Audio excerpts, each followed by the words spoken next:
ತಸ್ಮಾದವ್ಯಕ್ತಮುತ್ಪನ್ನಂ ತ್ರಿಗುಣಂ ದ್ವಿಜಸತ್ತಮ ಬ್ರಾಹ್ಮಣೋ ದ್ವಿಪದಾಂ ಶ್ರೇಷ್ಠಃ ದೇವಶ್ರೇಷ್ಠೋ ಹಿ ಮಾರುತಃ ಗುರುರ್ಗರೀಯಾನ್ ಪಿತೃತೋ ಮಾತೃತಶ್ಚೇತಿ ಮೇ ಮತಿಃ ಮಾತಾ ಗುರುತರಾ ಭೂಮೇಃ ಖಾತ್ಪಿತೋಚ್ಚತರಸ್ತಥಾ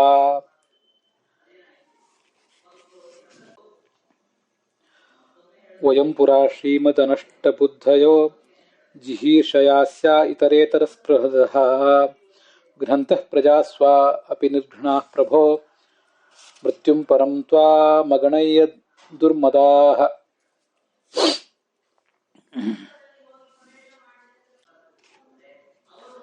ಅಸ್ಮಾಕಂ ಪುಂಸಾಂ ವರ್ಷಶತಂ ಖಲು ಆಯುಃ ತದರ್ಥಂ ಚ ಅಜಿತಾತ್ಮನಾಂ ಅಸ್ಮಾಕಂ ನಿಷ್ಫಲಮೇವ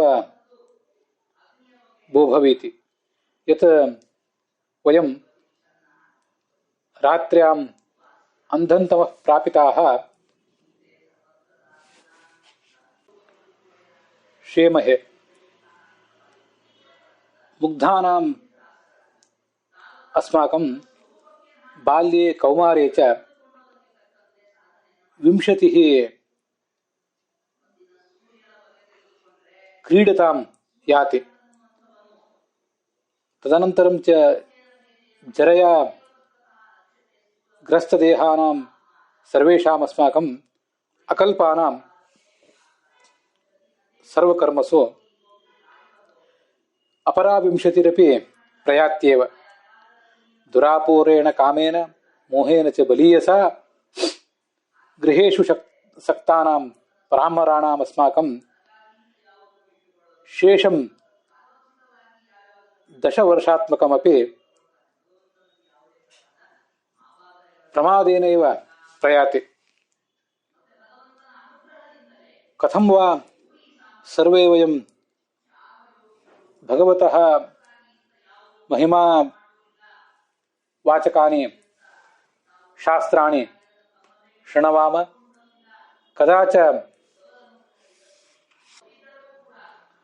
ಶ್ರುತಾನ್ ಅಧೀತಾನ್ ವಾ ಮನ್ಯೇಮಹಿ ಕಥಂ ಚ ಶ್ರವಣಮನನಾನಂತರಂ ಭಗವತಃ ರೂಪಂ ಚಿತ್ತೆ ಧ್ಯಾಯೇಮಹಿ ಕಥಂ ವಾ ಅಸ್ಮಾಕಂ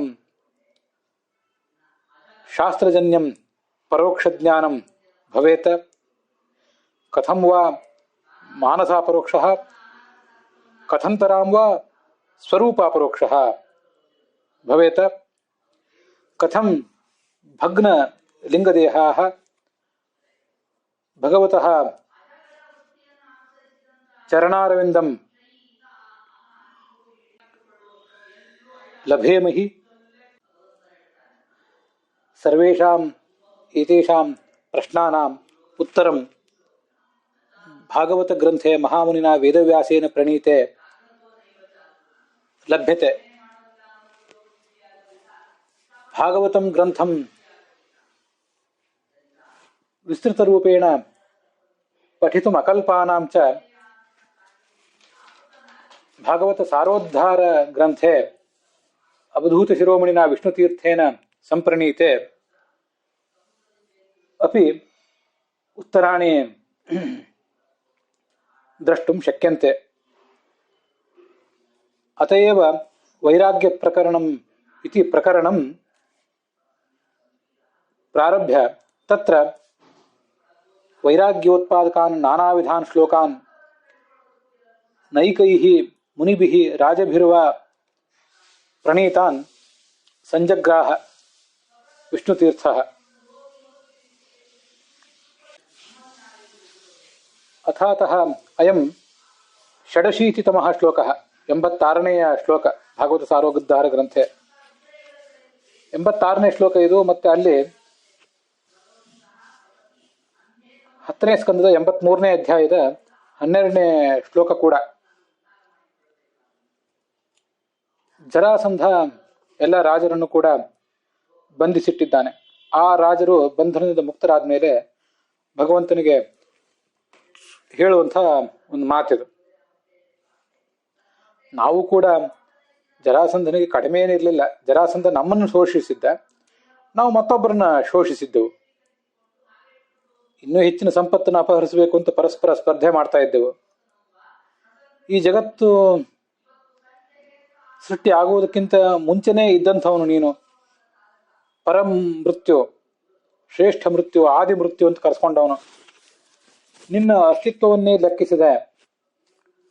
ಕೇವಲ ದುರ್ಬುದ್ಧಿಯಿಂದ ನಮ್ಮ ಪ್ರಜೆಗಳನ್ನೇ ನಾವು ಹಿಂಸಿಸಿ ಬಿಟ್ಟೆವು.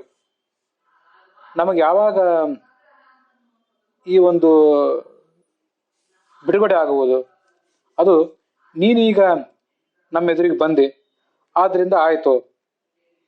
ಅವರು ಭಗವಂತನಿಗೆ ಹೇಳ್ಕೊತಾ ಇದ್ದಾರೆ.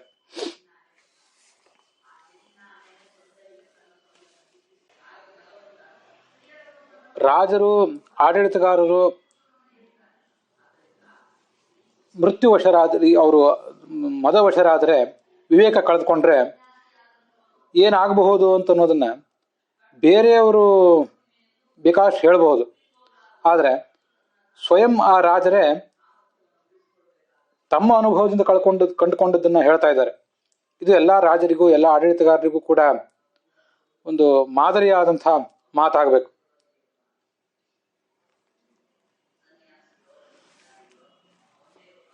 ಜರಾಸಂಧ 18 ಬಾರಿ ಸೈನ್ಯ ಸಮೇತನಾಗಿ ಬಂದು ದ್ವಾರಕೆಯ ಮೇಲೆ ಆಕ್ರಮಣ ಮಾಡಿದ. ಕೃಷ್ಣ ಅವನ ಸೈನ್ಯವನ್ನು ನಾಶಪಡಿಸಿದ, ಓಡಿಸಿದ, ಅವನನ್ನು ಕೊಲ್ಲಿಲ್ಲ. ಅವನಿಂದಲೇ ಹೆದರಿ ಓಡಿದವನಂತೆ ವರ್ತಿಸಿದ. ಭೀಮನಿಂದ ಅವನನ್ನು ಕೊಲ್ಲಿಸಬೇಕು ಅಂತ ಅಭಿಪ್ರಾಯ ಹೊಂದಿತ್ತು.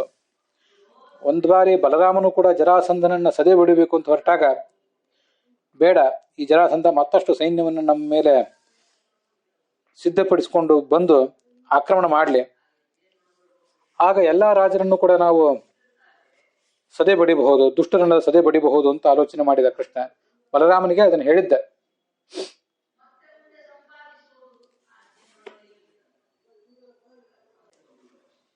ಆಗ ಕೃಷ್ಣನನ್ನು ನಾನು ಸೋಲಿಸಿಬಿಟ್ಟೆ ಅಂತ ಮದದಿಂದ ಈ ಜರಾಸಂಧ ಒಂದು ಪುರುಷ ಮೇಧ ಅಂತ ಯಜ್ಞ ಮಾಡಿದ್ದ.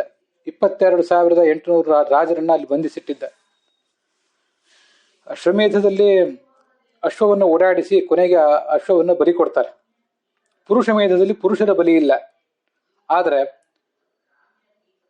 ಇದನ್ನು ತಿಳಿಯದ ಜರಾಸಂಧ, ಪುರುಷರನ್ನ ನಾನು ಬಲಿ ಕೊಟ್ಟು ಬಿಡಬೇಕು ಈ ರಾಜರನ್ನೆಲ್ಲ, ಅದರಿಂದ ಪರಶಿವನನ್ನ ಸಂತುಷ್ಟನನ್ನಾಗಿ ಮಾಡಬೇಕು ಅಂತ ಅವನಿಗೊಂದು ದುರ್ಬುದ್ಧಿ ಇತ್ತು. ಅದಕ್ಕಾಗಿ ಅವ್ರನ್ನೆಲ್ಲ ಹಿಡಿದಿಟ್ಟಿದ್ದ. ಆದರೆ ಕೃಷ್ಣ ತಾನು ಪಾಂಡವರ ಮೂಲಕ ಜರಾಸಂಧ ಯಾಗವನ್ನು ಮಾಡಿಸಬೇಕು ಅಂತ ಆಲೋಚನೆ ಮಾಡಿ ಆ ಕೃಷ್ಣಾರ್ಜುನರ ಭೀಮಾರ್ಜುನರ ಸಮೇತನಾಗಿ ತಾನು ಜರಾಸಂಧನ ಹತ್ರ ಹೋಗಿ ಅವನನ್ನ ಕೊಲ್ಲಿಸಿದ. ಆಗ ಅವರು ಕೃಷ್ಣಾಯ ವಾಸುದೇವಾಯ ಹರಯೇ ಪರಮಾತ್ಮನೇ ಪ್ರಣತ ಕ್ಲೇಶನಾಶಾಯ ಗೋವಿಂದಾಯ ನಮೋ ನಮಃ ಅಂತ ಅವನನ್ನ ಪ್ರಾರ್ಥಿಸಿದ್ರು.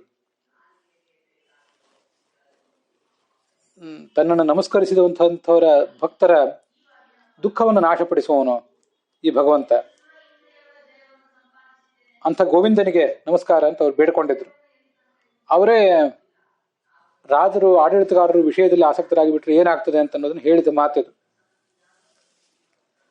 ನಮಗೊಂದು ಮಾತು ಯಾವಾಗಲೂ ನೆನಪಿಗೆ ಬರ್ತಿರ್ತದೆ. ತಿಮಿಂಗಿಲ ಗಿಲೋಪ್ಯಸ್ತಿ ತದ್ಗಿಲೋಪ್ಯಸ್ತಿ ರಾಘವ ಅಂತ. ಸಮುದ್ರ ಬಹಳ ದೊಡ್ಡದು, ಅದರಲ್ಲಿ ತಿಮಿ ಅಂತ ಒಂದು ಮೀನಿದೆ ಅಂತೆ. ಗಿಲ ಅಂದ್ರ ತಿಮಿ ಅನ್ನುವ ಮೀನನ್ನ ತಿನ್ನುವ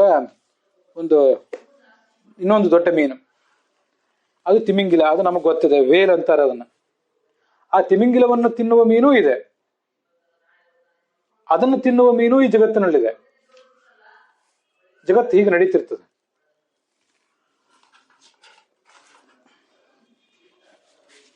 ನಾವು ಯಾರನ್ನೋ ಶೋಷಣೆ ಮಾಡ್ತಾ ಇದ್ದೀವಿ, ಯಾರನ್ನೋ ದಬ್ಬಾಳಿಕೆ ಮಾಡ್ತೀವಿ, ಯಾರನ್ನೋ ನಿಯಂತ್ರಿಸ್ತೀವಿ, ಅವ್ರನ್ನ ನಮ್ಮ ಅಂಕೆಯಲ್ಲಿ ಇಟ್ಕೋತೀವಿ ಅಂತೆಲ್ಲ ನಾವು ತಿಳ್ಕೊಂಡಿರ್ತೇವೆ. ಹಾಗೆ ಮಾಡ್ಬೇಕಾದದ್ದು, ಅದು ನಾವು ಮಾಡ್ತಿರೋದು ತಪ್ಪು ಅಂತ ನಮಗೆ ಅರಿವಿರೋದಿಲ್ಲ. ಹಾಗೆ ಮಾಡ್ಬೇಕಾದದ್ದು ನಮ್ಮ ಕರ್ತವ್ಯವೇ.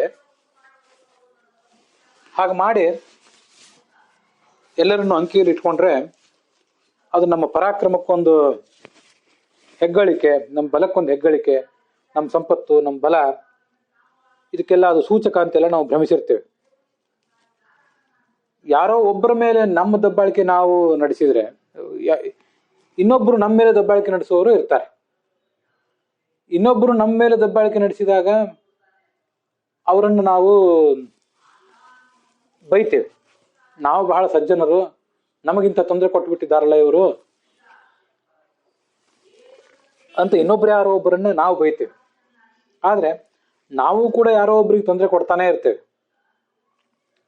ಅಲ್ಪದ್ರೋಹೇಣ ಭೂತಾನ ಅದ್ರೋಹೇಣ ಇವ ಭೂತಾನ ಅಲ್ಪದ್ರೋಹೇಣ ವಾಪನ ಅಂತ ಮಹಾಭಾರತ ಹೇಳ್ತದೆ.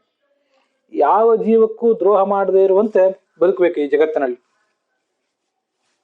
ಅದು ಪ್ರಾಯ ನಮ್ಮಂಥ ಸಾಮಾನ್ಯರಿಗೆ ಸಾಧ್ಯ ಆಗೋದೇ ಇಲ್ಲ. ಅದಕ್ಕಾಗಿ ಅಲ್ಪದ್ರೋಹೇಣವಾ ಪುನಃ, ಎಷ್ಟು ಕಡಿಮೆ ಸಾಧ್ಯವೋ ಅಷ್ಟು ಇನ್ನೊಬ್ರಿಗೆ ತೊಂದರೆ ಕೊಟ್ಟು ಬದುಕುವ ಪ್ರಯತ್ನ ಮಾಡಬೇಕು. ಎಷ್ಟು ಕಡಿಮೆ ಇನ್ನೊಬ್ರಿಗೆ ದ್ರೋಹ ಮಾಡ್ತೀವೋ, ತೊಂದರೆ ಕೊಡ್ತೀವೋ ನಮ್ಮ ಜೀವನಕ್ಕಾಗಿ, ಅಷ್ಟು ಕಡಿಮೆ ಪಾಪ ಸಂಘಟಿತ ಆಗ್ತದೆ. ಎಷ್ಟೆಷ್ಟು ದುರಾಸೆಯಿಂದ ಇನ್ನೊಬ್ಬರಿಗೆ ತೊಂದರೆ ಕೊಡ್ತಾ ಹೋಗ್ತೀವೋ ಅಷ್ಟಷ್ಟು ಪಾಪ ಹೆಚ್ಚಾಗ್ತಾ ಹೋಗ್ತದೆ. ಇದ್ರ ಬಗ್ಗೆ ನಾವು ಯಾವತ್ತೂ ಕೂಡ ಎಚ್ಚರಿಕೆಯಿಂದ ಇರಬೇಕು.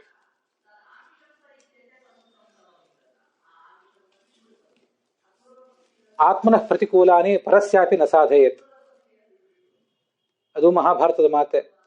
ಇನ್ನೊಬ್ಬರು ಯಾರಾದರೂ ದೈಹಿಕವಾಗಿ, ಮಾನಸಿಕವಾಗಿ, ಭಾವನಾತ್ಮಕವಾಗಿ, ಆರ್ಥಿಕವಾಗಿ ನಮ್ಮನ್ನ ಶೋಷಿಸಿದರೆ ನಮಗದರಿಂದ ಎಷ್ಟು ನೋವಾಗ್ತದ. ನಾವು ಅದನ್ನು ಗುರುತಿಸ್ತೇವೆ. ಇನ್ನೊಬ್ಬರು ನಮಗೆ ಮಾಡಿದ ತಪ್ಪುಗಳನ್ನು ನಾವು ಯಾವತ್ತೂ ಕೂಡಲೇ ಗುರುತಿಸ್ತೇವೆ. ಆದರೆ ನಾವು ಇನ್ನೊಬ್ಬರಿಗೆ ಅದನ್ನು ಮಾಡುವಾಗ ನಮಗೆ ಎಚ್ಚರವೇ ಬರೋದಿಲ್ಲ. ಹಿಂದೆ ಅನೇಕ ಬಾರಿ ನಾನು ಹೇಳ್ಕೊಂಡದ್ದು, ಇನ್ನೊಬ್ಬರಿಗೆ ನಾವು ಏನೇನು ಮಾಡ್ತೀವಿ ಅನ್ನೋದು ನಮ್ಮ ಗಮನಕ್ಕೆ ಬರೋದಿಲ್ಲ. ನಮಗೆ ಇನ್ನೊಬ್ಬರಿಂದ ವಿಷಾದ ಆಗಿದೆ, ಅಪಮಾನ ಆಗಿದೆ, ಭಯ ಆಗಿದೆ, ದೈನ್ಯ ಬಂದಿದೆ. ಇನ್ನೊಬ್ಬರ ಕಾರಣದಿಂದಾಗಿ ನಾವು ದೀನವಾದ ಜೀವನ ನಡೆಸುವಂತಾಗಿದೆ, ಭಯದ ನೆರಳಲ್ಲಿ ಬದುಕುವಂತಾಗಿದೆ. ಹೀಗೇನೇನೋ ಆಲೋಚನೆ ಮಾಡ್ತೇವೆ. ಆದರೆ ನಾವೆಷ್ಟು ಜನರಿಗೆ ವಿಷಾದ ತಂದೊಡ್ಡಿದ್ದೀವಿ, ಎಷ್ಟು ಜನರನ್ನ ಮಾನಸಿಕವಾಗಿ, ದೈಹಿಕವಾಗಿ ಹಿಂಸಿಸಿದ್ದೀವಿ, ಧಾರ್ಮಿಕವಾಗಿ ಹಿಂಸಿಸಿದ್ದೀವಿ, ಎಷ್ಟು ಜನರಿಗೆ ನಾವು ದೈನ್ಯದಿಂದ ಜೀವನ ನಡೆಸುವಂತೆ ಮಾಡಿದ್ದೀವಿ ನಮ್ಮ ಅಧಿಕಾರದ ಬಲದಿಂದಾಗಿ. ಎಷ್ಟು ಜನರಿಗೆ ಅವಮಾನ ಮಾಡಿದ್ದೀವಿ. ಇದನ್ನ ನಾವು ಯಾವಾಗ ಆಲೋಚನೆ ಮಾಡ್ತೀವಿ?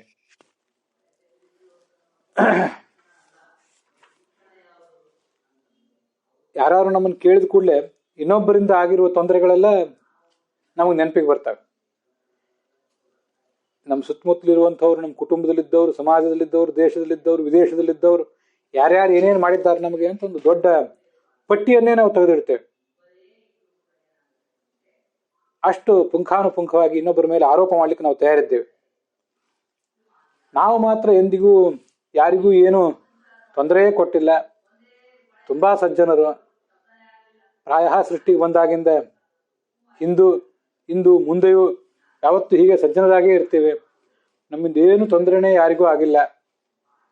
ನಮ್ಮಂಥ ಸಜ್ಜನರು ಹೇಗೆ ಸಿಗೋದಾದ್ರೂ ಹೇಗೆ ಅಂತ ನಮ್ಮ ಬೆನ್ನು ನಾವೇ ತಟ್ಕೊಂಡಿರ್ತೇವೆ.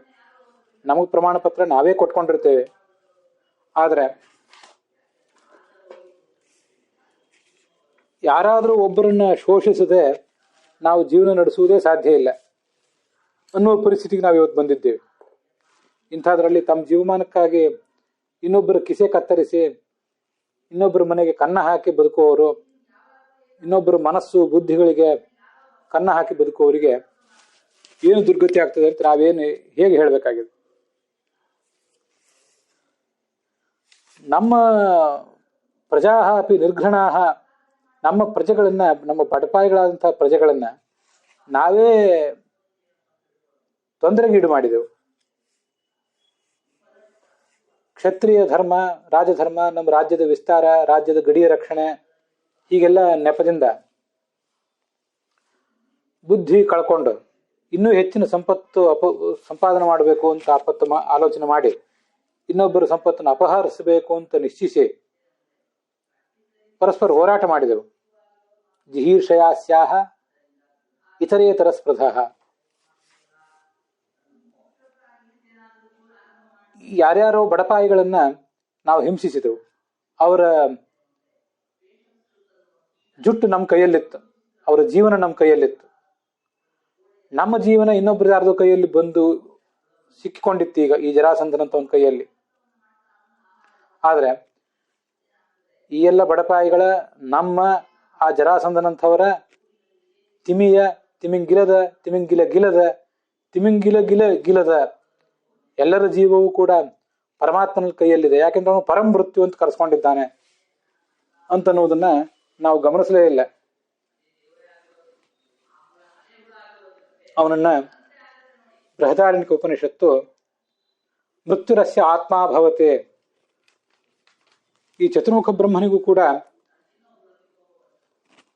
ಈ ನರಸಿಂಹರೂಪಿಯಾದ ಭಗವಂತ ನಿಯಾಮಕನಾಗಿದ್ದಾನೆ ಅಂತ ವರ್ಣನೆ ಮಾಡಿದೆ.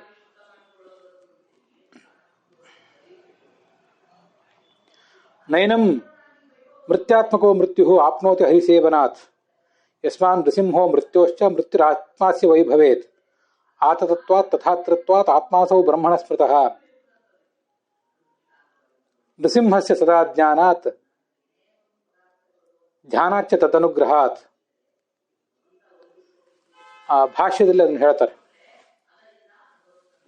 ಈ ನರಸಿಂಹ ಮೃತ್ಯು ದೇವತೆ ಏನಿದ್ದಾನೆ ಅವನು ಈ ಚತುರ್ಮುಖ ಬ್ರಹ್ಮನನ್ನು ಯಾವತ್ತೂ ಘಾಸಿಗೆ ಈಡು ಮಾಡಲಿಲ್ಲಂತೆ. ಯಾಕೆಂದ್ರೆ ಈ ಚತುರ್ಮುಖ ಯಾವತ್ತೂ ಆ ನರಸಿಂಹನ ಜ್ಞಾನದಲ್ಲಿ, ಅವನ ಧ್ಯಾನದಲ್ಲಿ ಮುಳುಗಿದ್ದಾನೆ.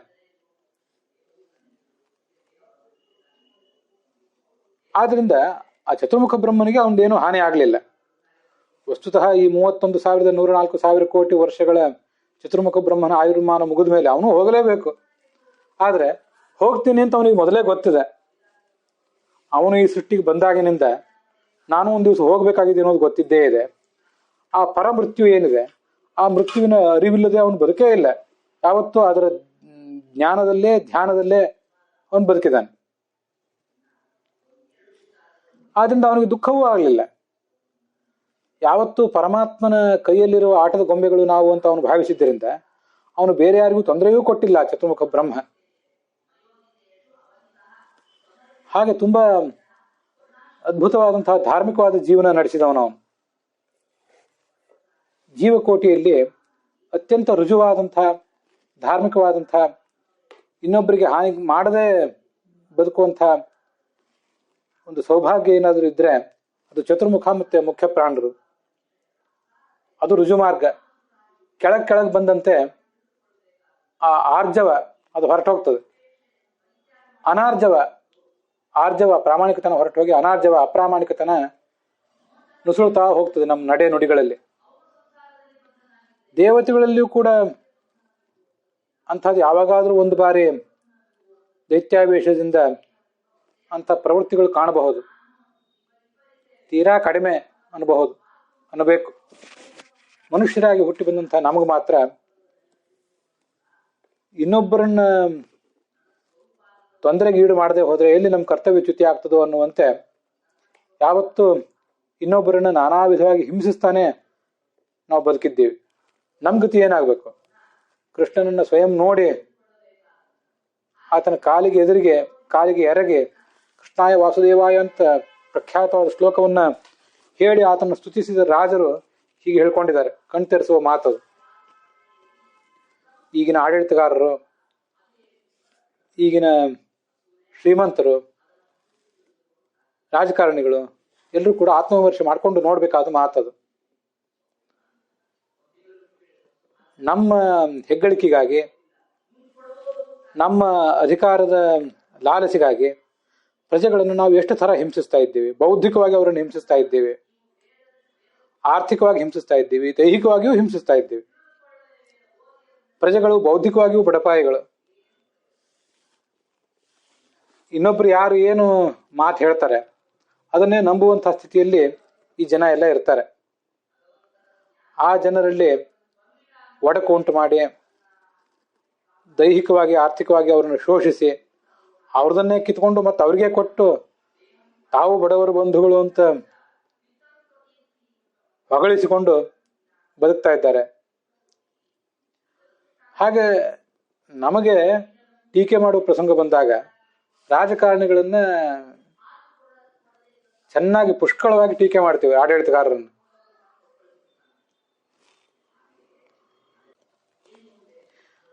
ಯಾವತ್ ಭ್ರಿಯೇತ ಜಠರಂ ತಾವತ್ ಸತ್ವಂ ಹಿದೇಹಿನಾಂ ಅಧಿಕಂ ಯೋಭಿಮನ್ಯೇತ ಸಸ್ತೇನೋ ದಂಡಮರ್ಹತೆ ಅಂತ ಭಾಗವತವೇ ಹೇಳುವಂತೆ, ನಮ್ಮ ಹೊಟ್ಟೆ ತುಂಬಲಿಕ್ಕೆ ಬೇಕಾದಷ್ಟು ಸಂಪತ್ತು ಮಾತ್ರ ನಮ್ಮದು, ಅಷ್ಟನ್ನು ಮಾತ್ರ ನಾವು ದುಡಿದರೆ ಸಾಕು.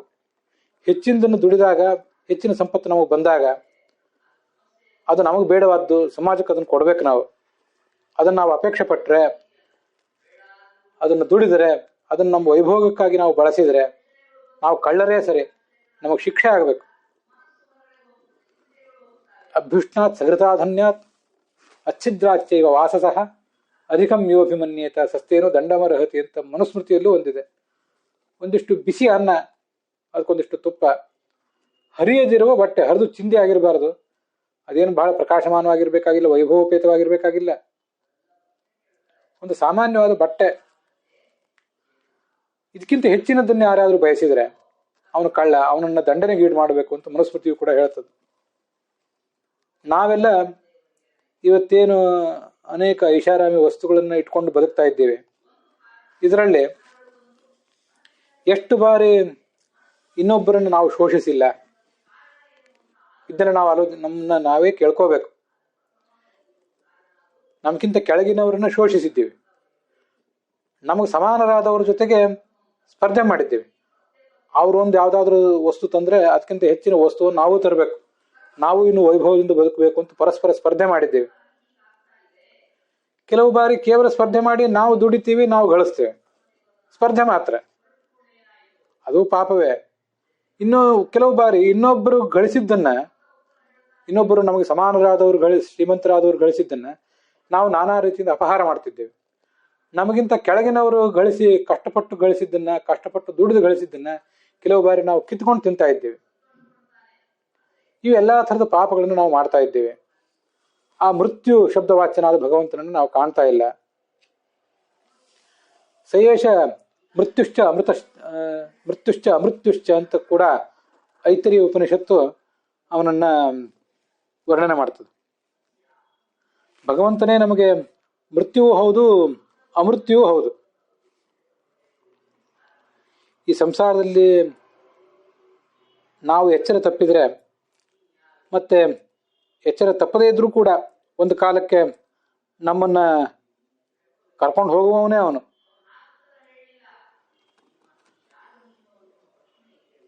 ಹೀಗೆ ನಮಗೆ ಅವನು ಮೃತ್ಯುವೇ ಆಗಿದ್ದಾನೆ. ಅವನೇ ನಮಗೆ ಅಮೃತ್ಯುಶ್ಚ, ಸದ್ಗತಿಗೆ ಕೂಡ ಕಾರಣನಾಗಿದ್ದಾನೆ. ಭಗವದ್ಗೀತೆಯಲ್ಲೂ ಕೂಡ ಅಮೃತಂ ಚೈವ ಮೃತ್ಯುಶ್ಚ, ನಾನು ಅವರ ಮುಕ್ತಿಗೂ ಕಾರಣ, ಅವರ ಮರಣಕ್ಕೂ ಕಾರಣ ಅಂತ ಭಗವಂತ ಹೇಳ್ಕೊಳ್ತಾನೆ. ಸಯೇಷ ಮೃತ್ಯುಶ್ಚೈವ ಅಮೃತಂಚ ಅಂತ ಐತರಿ ಉಪನಿಷತ್ತು ಕೂಡ ಹೇಳ್ತದೆ. ತದುಕ್ತಂ ಋಷಿಣ ಅಂತ ಎಲ್ಲ ಋಷಿಗಳು ಕೂಡ ಈ ಮಾತನ್ನೇ ಹೇಳಿದ್ದಾರೆ, ತಮ್ಮ ಅನುಭವದಿಂದ ಕಂಡುಕೊಂಡಿದ್ದಾರೆ ಅದನ್ನು. ಹಾಗೆ ಪರಮಾತ್ಮ ನಮಗೆ ಅಮೃತನೂ ಹೌದು, ಅವನು ಮೃತ್ಯುವೂ ಹೌದು ಅನ್ನೋದನ್ನು ನಾವು ಎಷ್ಟು ಬಾರಿ ಮನವರಿಕೆ ಮಾಡ್ಕೊಂಡಿದ್ದೇವೆ. ಆ ಮೃತ್ಯುವಿನ ನೆರಳಲ್ಲೇ ನಾವು ಬದುಕಿದ್ದೀವಿ ಅಂತ ಅನ್ನೋದನ್ನು ಮರೆತು ಮಾಡಬಾರ್ದನ್ನೆಲ್ಲ ಮಾಡ್ತಾ ಇದ್ದೀವಿ, ಯಾರ್ಯಾರನ್ನೂ ಶೋಷಿಸ್ತಾ ಇದ್ದೀವಲ್ಲ. ಇದು ಕೇವಲ ರಾಜರಿಗೆ ಸಂಬಂಧಪಡುವುದಲ್ಲ, ನಮಗೂ ಅಂತ ಸಂಬಂಧಪಟ್ಟೇ ಇದೆ. ಅವರಿಗೆ ಕೃಷ್ಣನಿಗೆ ಶರಣಾಗುವ ಅವಕಾಶ ಸಿಕ್ಕಿತ್ತು, ಉದ್ಧರಿತರಾದರು. ಇಲ್ಲದ್ರೆ ಜರಾಸಂಧನ ಬಾಯಿಗೆ ಹೋಗಿ ಬೀಳ್ತಿದ್ರು ಅವರು.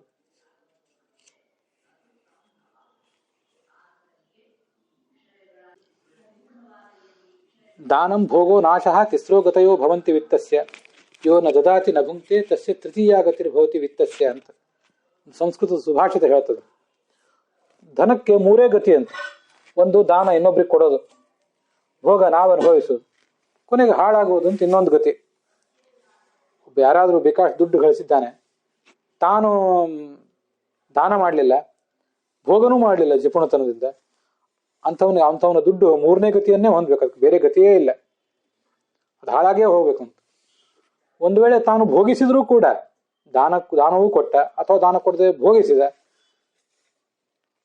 ಅನ್ಯಾಯದಿಂದ ದುಡ್ಡು ಗಳಿಸಿ ಬೇಕಾಬಿಟ್ಟಿ ಭೋಗಕ್ಕಾಗಿ ವಿನಿಯೋಗಿಸಿದ, ಅಷ್ಟಾದ್ರೂ ಒಂದ್ ದಿವಸ ದುಡ್ಡು ಹೋಗಲೇಬೇಕಲ್ಲ.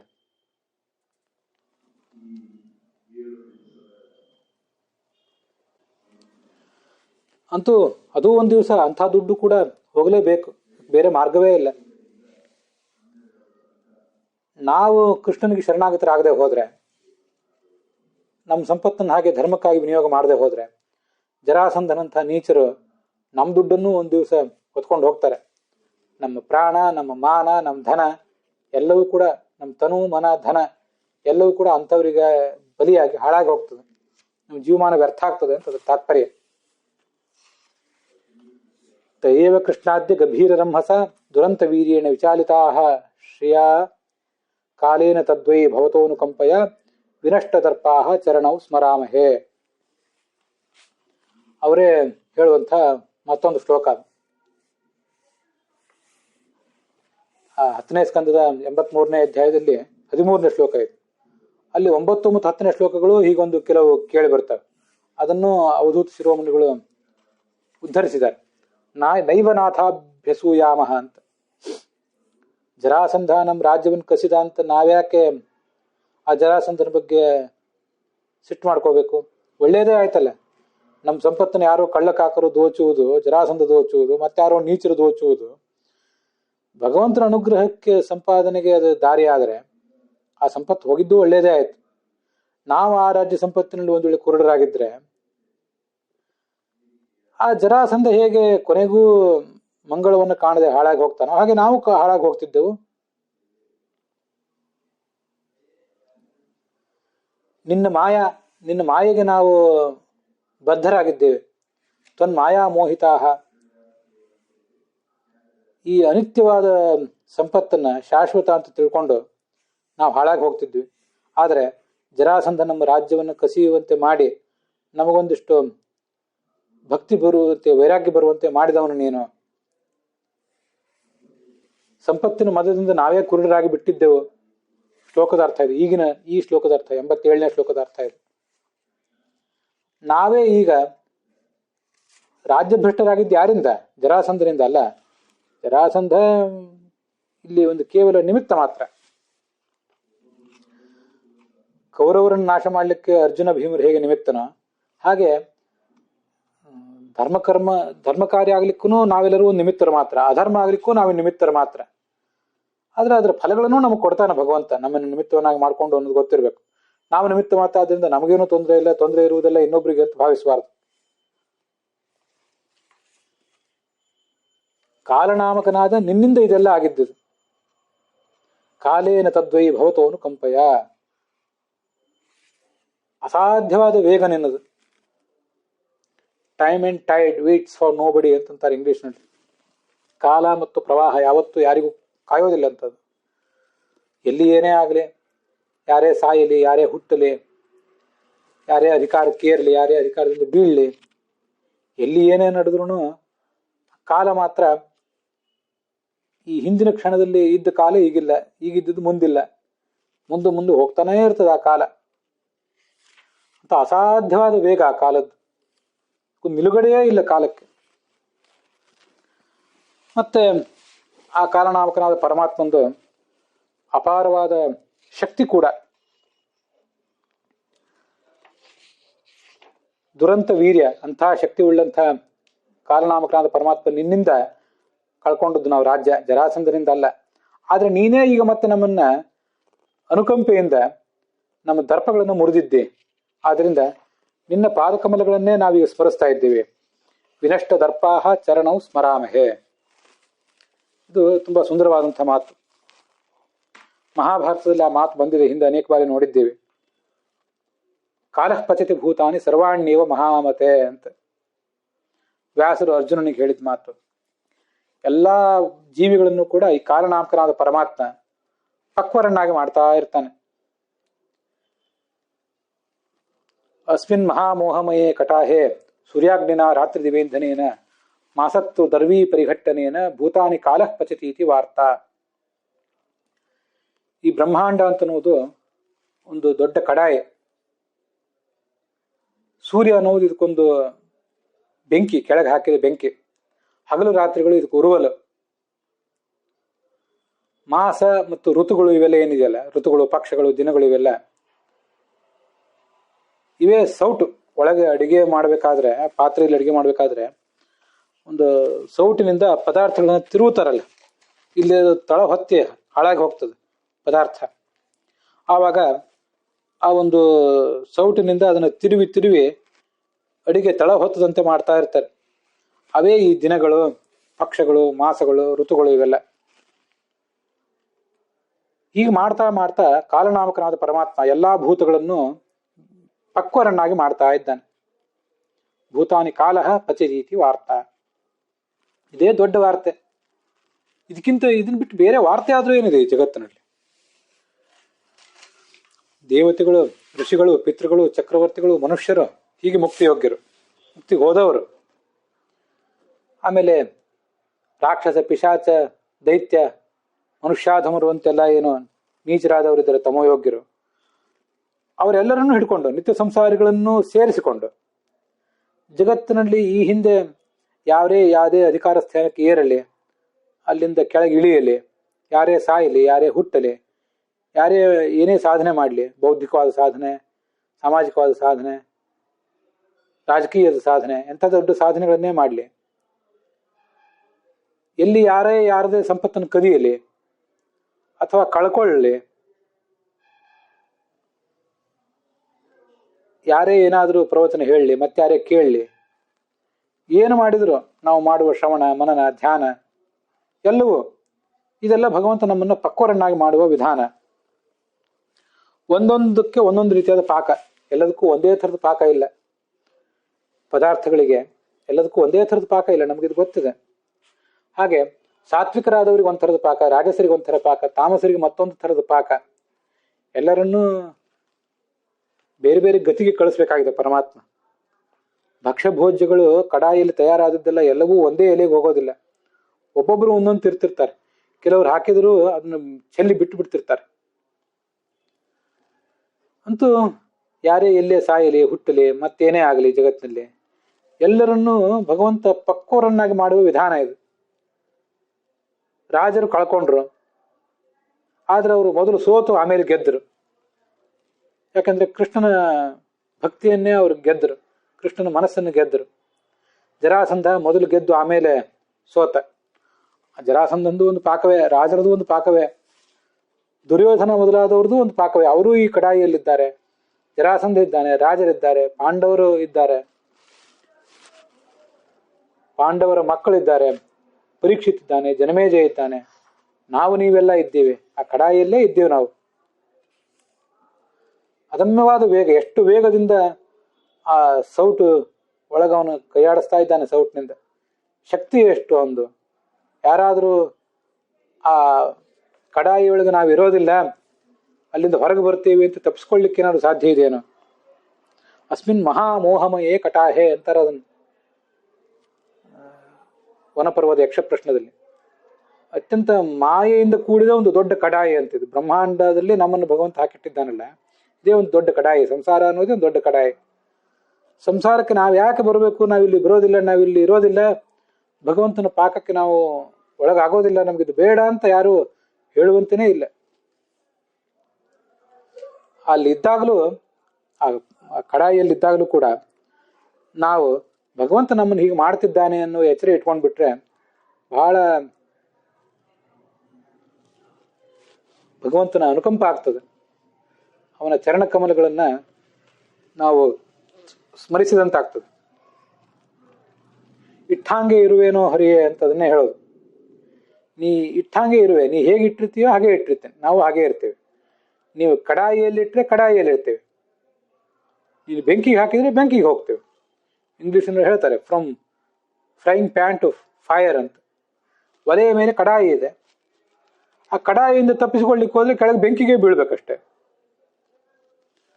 ಬೆಂಕಿಯಲ್ಲಿ ಬಿದ್ದರೆ ಒಂಥರ ಸಂಕಟ, ಕಡಾಯಿಯಲ್ಲಿದ್ರೆ ಮತ್ತೊಂಥರ ಸಂಕಟ. ಅಂತೂ ಭಗವಂತ ಎಲ್ಲಿಡ್ಬೇಕೋ, ಹೇಗಿಡಬೇಕೋ ಹಾಗೆ ಇಟ್ಟಿದ್ದಾನೆ. ಇಟ್ಟ ಹಾಗೆ ಇಟ್ಟಲ್ಲಿ ಇರುವೆ ಭಗವಂತನೇ ಅಂತ. ಸುಖವಾಗಲಿ ಬಹು ದುಃಖವಾಗಲಿ ನೀನು ಸಖ ಆಗಿರು, ನಿನ್ನ ಪಾದಕಮಲದ ಸ್ಮರಣೆ ನಮಗೆ ತಪ್ಪದೇ ಇರಲಿ ಅಂತ ಭಗವಂತನನ್ನು ಕೇಳ್ಕೋಬೇಕು. ಅದು ಆ ರಾಜರು ಭಗವಂತನನ್ನು ಸ್ಮರಿಸಿದ ರೀತಿ. ಇನ್ನು ಮತ್ತೊಮ್ಮೆ ಜೀವನಕ್ಕೆ ನಾವು ಬರ್ತೀವಿ ಅನ್ನುವ ಭರವಸೆ ಬೆಳಕೆ ಅವರ ಜೀವಮಾನದಲ್ಲಿ ಇರಲಿಲ್ಲ. ಮುಗಿತು, ಜರಾಸಂಧ ನಮ್ದೆಲ್ಲರನ್ನೂ ಒಂದು ಕಾಲದಲ್ಲಿ ಮುಗಿಸಿಬಿಡ್ತಾನೆ, ಆಹುತಿ ಕೊಟ್ಟು ಬಿಡ್ತಾನೆ ಅನ್ನುವುದೇ ಅವರಿಗೆ ನಿಶ್ಚಿತವಾಗಿಬಿಟ್ಟಿತ್ತು. ಅಂಥದ್ರಲ್ಲಿ ಭರವಸೆ ಬೆಳಕಾಗಿ ಈ ಭಗವಂತ ಬಂದ. ಅವರ ಆ ಕೃಷ್ಣನ ಕಾಲದಲ್ಲಿ ಅವರೇನು ಬದುಕಿದ್ರು ಅವರ ಜೀವನವೂ ಸುರಕ್ಷಿತ ಆಯಿತು. ಅದಲ್ಲದೆ ಅವರ ಅಧ್ಯಾತ್ಮದ ಜೀವನ, ಅಧ್ಯಾತ್ಮದ ಗುರಿ ಅದು ಕೂಡ ಸುರಕ್ಷಿತ ಆಯಿತು ಭಗವಂತನೇ ಅವರಿಗೆ ಸಿಕ್ಕ ಮೇಲೆ. ಇದು ನಾವು ಆ ರಾಜರ ಅಂತರಾಳದ ಮಾತಿನಿಂದ ತಿಳ್ಕೊಳ್ಬೇಕಾದಂತಹ ಒಂದು ಪಾಠ. ನಾವು ರಾಜರಾಗಬೇಕು, ಆ 22,800 ಜನ ರಾಜರ ಗುಂಪಿನಲ್ಲಿ ಸೇರಬೇಕು, ಜರಾಸಂಧ ದುರ್ಯೋಧನಾದಿಗಳ ಗುಂಪಿನಲ್ಲಿ ಸೇರಬೇಕು ಅಂತ ವಿಚಾರ ಮಾಡ್ಬೇಕು ನಾವೇ ಅಷ್ಟೆ. ಅಲ್ಲಿಗೆ 87ನೇ ಶ್ಲೋಕದ ವಿವರದೊಂದಿಗೆ ಈ ಭಾಗ ಸಮಾಪ್ತ ಆಗಿದೆ.